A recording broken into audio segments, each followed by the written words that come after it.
Hi everybody, Dr. Bill Crawford here, psychologist, speaker, author of 7 books, host of 2 PBS specials. Here again to bring you another tip on how to help you create the life you want. Today I want to look at the topic of superiority. How people can be acting superior and yet really how that might underlie a sense of self-doubt, of almost inferiority. The quote that is really short and sweet that I'm using, sending out to those 5,000 folks on my quote list, is from Duke Rowe. He's from the Texas Medical Center, and every once in a while he'll send out these things he calls popcorn thoughts, really short and sweet. He says he got this from the movie The Help. Basically says superiority has an inferiority complex. Now, let's look at that and see what that means, especially about in terms of how it can help us create the life we want. I think the first thing it can do is help us look at other people who are acting superior and ask ourselves the question, is that really somebody whose judgment we want to honor, someone we want to follow? Because if it's hiding a sense of inferiority, then that may not be the wisest person on the planet, so to speak. So let's look at the difference between confidence and superiority. People who are confident don't need to be better than others. They are confident in their own self-worth. I don't know, let's see, Gandhi, let's see, Nelson Mandela, the girl that got shot by the Palestinian Taliban about, for speaking up for women's rights, for education, Jesus, Buddha. These are all very confident people, but you don't see them as superior, needing to be superior than others.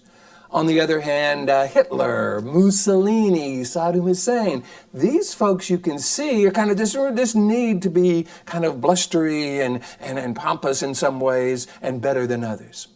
It also makes these people very susceptible and sensitive to criticism. See, the confident person, when they get criticized, they get curious. Really, gosh, tell me more about that. They want to see if there's something in that person's perspective that can be valuable to them. The superior person who's really hiding that inferiority complex, however, gets very thin-skinned, kind of reacts to criticism and criticizes back. You can see this in little kids with a bully on the playground, their need to put other people down to make themselves feel good. Chances are they're experiencing that at home, that somebody's telling them they're not good enough or there's something wrong with them. That's why they turn around and do it to others. Unfortunately, this can leak into our adult life. It often lends a string of failed relationships, bad relationships with business partners, not a very happy person in general.